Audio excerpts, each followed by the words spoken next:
Hi there. I just wanted to start out with a little bit of nostalgia here. If you notice this icon, most of you probably won't remember this because I think the majority of our audience are kind of new photographers. But for those of you who've been around for a couple of years, you might remember this.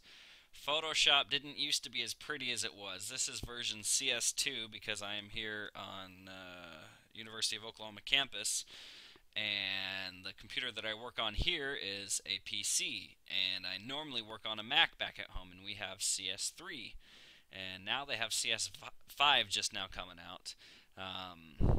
And so the only version that I had for Windows was the CS2, and this is flooding me with memories. It's awesome. I'm having so much fun with this. Anyway, we're gonna talk about a photo again by another photo basics student. I'm impressed, and our lighting basics students are getting beat. I don't know. You guys got to step it up, I guess. Anyway, we got this photo. This week's photo assignment for our photo basics class was to do an interrupted pattern, and basically the idea behind an interrupted pattern is that you have some sort of pattern going on in the picture that is jolted or interrupted in some form. And the idea is that whatever you interrupt that pattern with should be your focal point, because naturally your eye is going to be going to what breaks the pattern, and that's what's going on here. I love this picture. In fact, I don't even know who took this, and I'm so sorry I didn't look it up in advance. Wait, let me pause real quick and find out who it is. Okay, I'm back. It was Tish Ivy. Good job, Tish. Sorry, I totally forgot who took this. But hey, now you get the credit. Anyway, love this photo. I mean, this is an awesome, awesome example of an interrupted pattern because you got these Oreos that are creating this pattern that is interrupted by the white. And I admit I'm a little biased because I love Oreos. I kind of wish it had been double stuffed Oreos. That's my one main criticism, is that these are definitely not double stuffed Oreos, and I got a big problem with that. So please take it again and make sure that they are double stuffed, if not triple stuffed Oreos, and then you will get an A in the class. Anyway, oh, give me just 1 second. Okay, sorry once again. That was my lovely wife trying to get a hold of me, and she didn't know I was doing this. Anyway, so love the pattern of Oreos. Love that it's interrupted by the white stuff, and that's my favorite stuff. And I just thought of a song by Weird Al called "The White Stuff." Yeah, I am on a tangent today. Anyway, let me just tell you just some different things that I have done in this old version of Photoshop here to, I think, improve the photo. One thing is I might want to brighten it up just a little bit, just because I like what it does to the highlights of the Oreos, kind of makes them a little bit brighter, and I think that's kind of cool. Also, I added a layer of contrast, which I think gives it a little bit more pop, which I think is really cool. The other thing that I noticed is, you're shooting on a green table or bench or whatever counter, and the problem is it's kind of given a green color cast. I don't know if your eyes can see that, but mine can. So all I did was just kind of adjust the white balance just a little bit. And I'm doing this in Photoshop, and I personally think Photoshop is terrible at doing white balance. I wish there was a white balance feature in it, but you have to do it through color balance.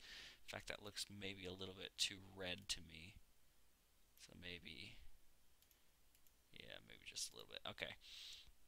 Anyway, that's the before and after. It's very subtle, but it makes it look more genuine to what an Oreo is, and I like it. So, anyway, those are just some minor adjustments. The other thing that I might consider doing is, the pattern is very obvious, but I think we can make it a little more obvious. There's a lot of breaks between these Oreos. So what I might do is kind of squish these Oreos together so that they're not so much in line, but they're kind of alternating, if you know what I mean. So if I were to draw you a picture, I hope maybe it's not obvious, but maybe have an Oreo like that, and then another one like that. Because right now how you have them is you have them side by side like that, and I just do it like this just so that there's a lot less of that empty space between them.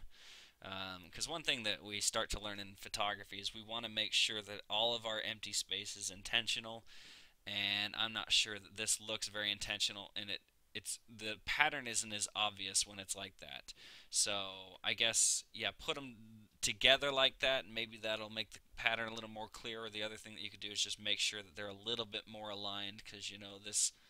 I mean, if you were to follow this line, it's not quite straight. So just one thing. The other thing that, and this is just me being a little overly picky. Well, first of all, I like the depth of field. I like that the focal point stands out not only by breaking the pattern, but also by it being in focus, which I think is cool. The other thing that I might do is just crop it a little bit tighter, just because right now it's not quite obeying the rule of thirds. So maybe if we cropped it just a bit, it might do a little bit better. And I think I like that. That's kind of cool. Yeah, I like that a lot. Oops, wrong button. Um, so yeah, where did my curves layer go? You know, I might even bump this up just a bit. Yeah, I think that's kind of cool. Maybe a little too much, so I'll back that down a bit.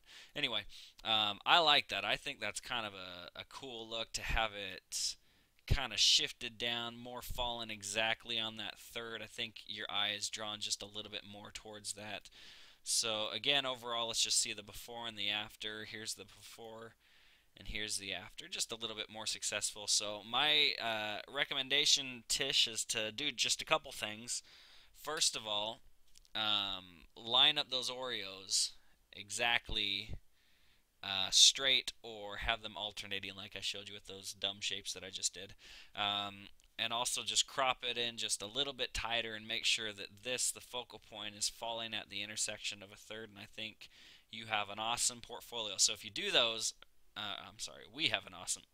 What I'm trying to say is, if you do that, I want to put this in our portfolio as our student portfolio, so you could brag to all your friends about how you made the student portfolio. So if you do those things, then I'm definitely going to put those in there. So congrats, Tish. I'm happy with this. I think that turned out really cool, and I'm very impressed with it. So we'll see ya.